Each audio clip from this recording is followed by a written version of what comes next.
é a classe política. Terceira classe mais desacreditada é a polícia. E a terceira classe mais desacreditada são os pastores. Hoje você falar que você é um pastor, não abre porta para você, fecha a porta. Se você for hoje em alguns lugares, eu tenho vários colegas que já me contaram isso, vão fazer um financiamento de um carro, senta lá na mesa, faz tudo bonitinho, direitinho, olha que mostra, não, sou pastor, não, desconversa tudo. Não dá. Desfaz o negócio. Eu tenho ido periodicamente ao Canadá. Curiosamente, nos últimos 3 anos, todas as vezes que as pessoas me perguntam quem é você, o que é que você faz, eu digo, eu sou pastor, estou aqui para pregar o Evangelho em igreja e tal. Mas eles não querem nem conversar mais comigo, já me manda para uma sala especial, para uma conversa mais detalhada. Porque a ficha está suja. Nós estamos vivendo essa inversão de valores. Na geração passada, quando alguém falava que era pastor, as portas se abriam. A pessoa merecia crédito. Mas hoje se faz pastor do dia para a noite. Hoje, quando a pessoa diz eu sou pastor, muitas vezes ele se auto-intitula pastor.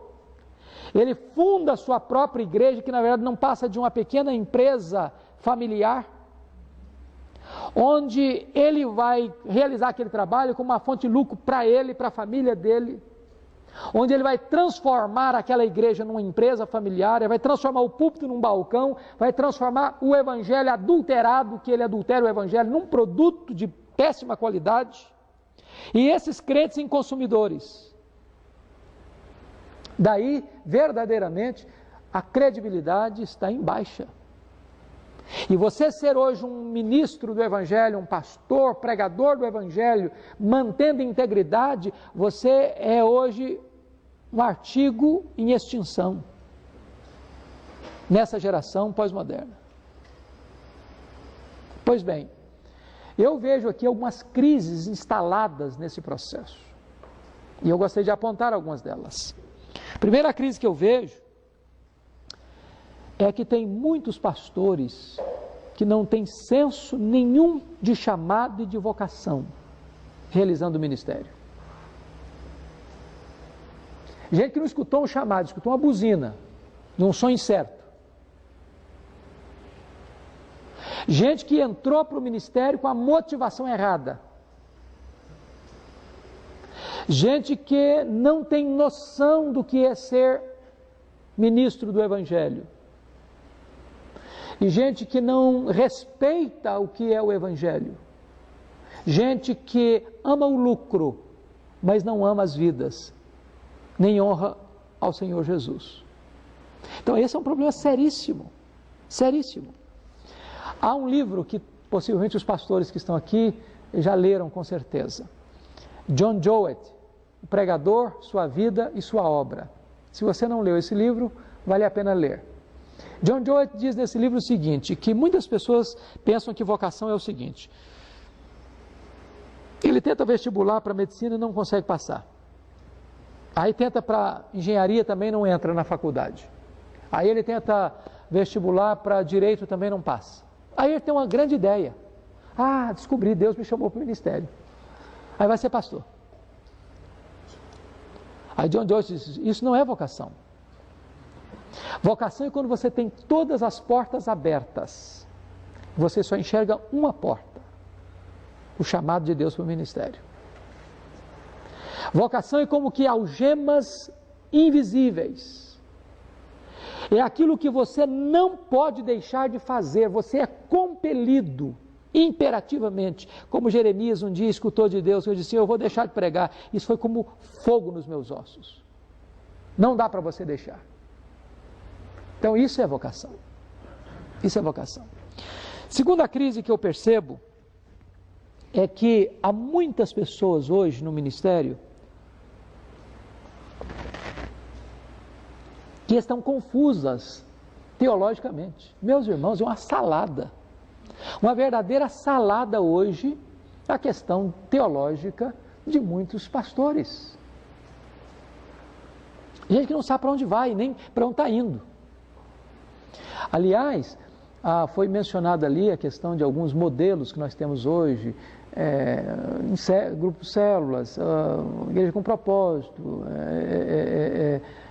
rede ministerial. Nós temos muitos modelos bons até, tem outros complicados, mas o grande problema é que às vezes um pastor vai para um congresso, escuta um modelo e diz, agora achei, aí chega na igreja e muda tudo.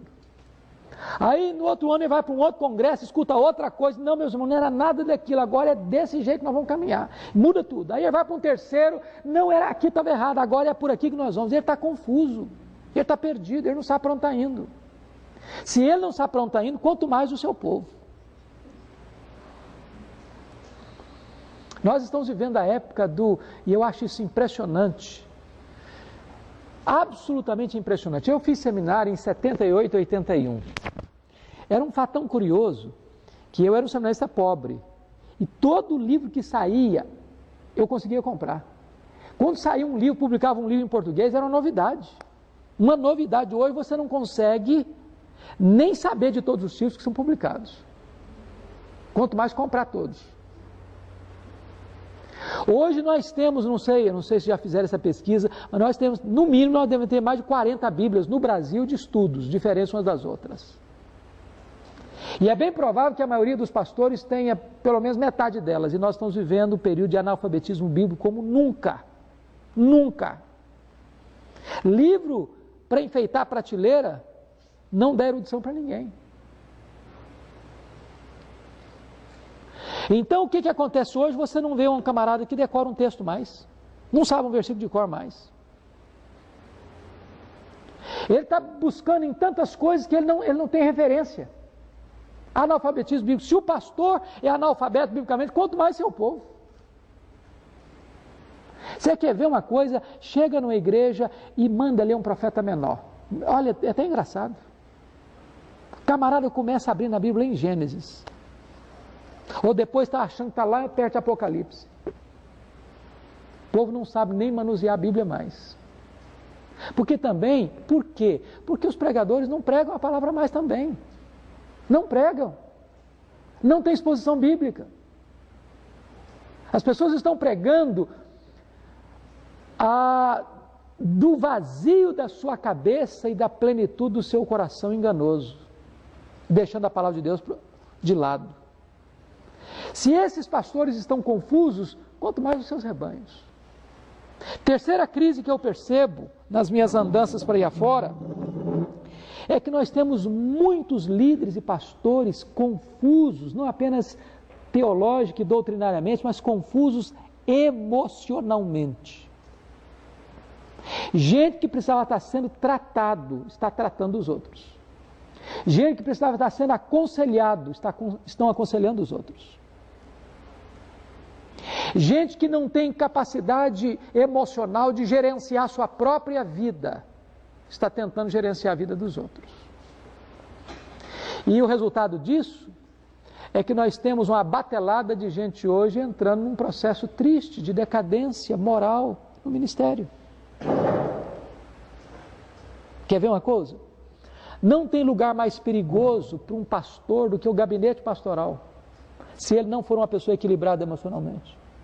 Por quê? Porque mais de 50% das pessoas que você lida no gabinete são do sexo feminino. Mais de 70% dessas pessoas que entram tem a ver com tensões existenciais, conjugais, sexuais, etc, etc, etc. Se essa pessoa não for uma pessoa comprometida com Deus e madura emocionalmente, ela entra num terreno escorregadio.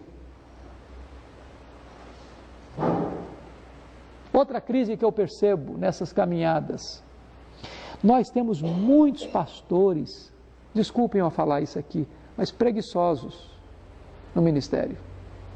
Gente que não sua camisa. Gente que você liga para ele 9 horas da manhã e já responde com a voz amarrotada.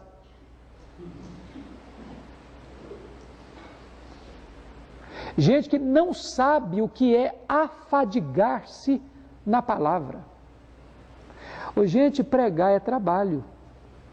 E é trabalho árduo. Árduo. Eu não sei se vocês, de repente vocês têm mais facilidade, mas eu, às vezes, eu gasto, às vezes, 15, 20 horas para preparar um sermão. Às vezes eu faço isso. Estou expondo Romanos agora. Eu não consigo preparar um sermão em Romanos com menos de 15 horas. Não consigo. Porque se é que eu tenho que ler todo aquele material, se eu tenho que digerir todo aquele material, só para ler você demora quase isso. Segundo, você precisa entender uma coisa, o pastor precisa ser um camarada que ame o conhecimento. O pastor precisa ter uma biblioteca boa. Eu tenho hora que eu fico assim, em crise existencial, quando eu chego no gabinete de um colega e vejo lá uma meia dúzia de livros amarelos, empoeirados. Eu tenho duas conclusões só. Ou esse camarada é um fenômeno, ou ele está, desculpa a expressão que eu vou falar que o pastor conhece, ou ele está picando fumo. Não tem jeito. Não tem jeito. Então notem vocês que tem muita gente hoje que não sua camisa. Não sua camisa. Ele não estuda, ele não visita, ele não aconselha, ele joga tempo fora. Essa é uma crise que eu vejo. Seríssima. Seríssima. E hoje, o que acontece? Às vezes há piadas quanto a isso. Como há poucos dias, um coleguinha disse que na escola, no primeiro dia de aula, tinha que cada pessoa falar de onde era, como é que era a família, o que o pai fazia, o que a mãe fazia.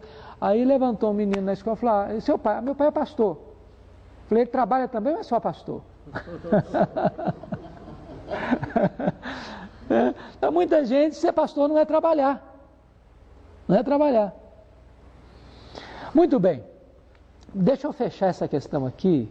Para mim, uma das crises graves que a gente vê hoje é que há muitos pastores e líderes em pecado no ministério. Quando eu estou falando em pecado, estou dizendo que não pratica o pecado, porque a Bíblia diz que aquele que não comete pecado se faz mentiroso. Estou falando de viver em prática de pecado.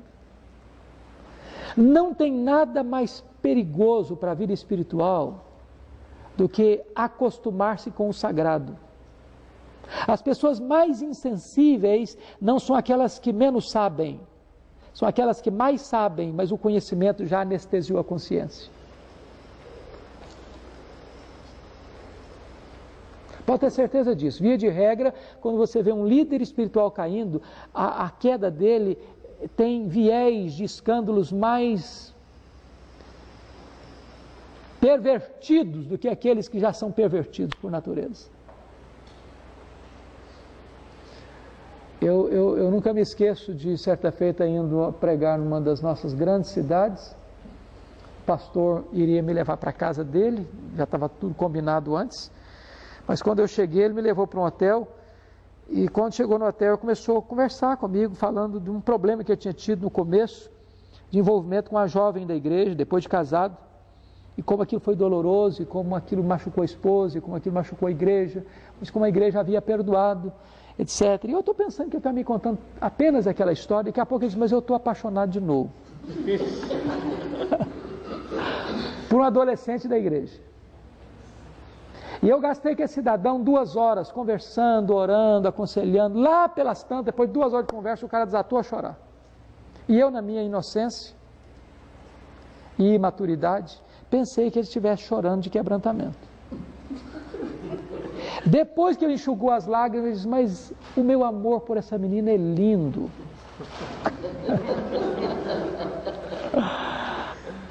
E eu disse para ele, eu não vou embora dessa cidade sem falar com essa moça.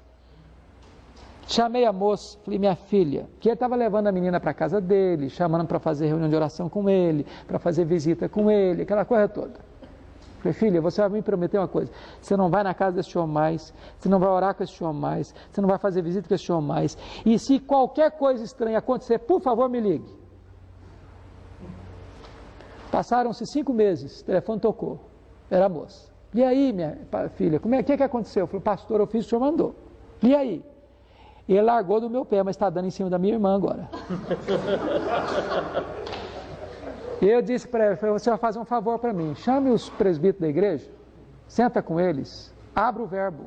Esse homem não tem condições emocionais, morais, espirituais, de apacentar o rebanho. O grande problema é que muitas vezes essas pessoas só vão parar quando forem flagradas.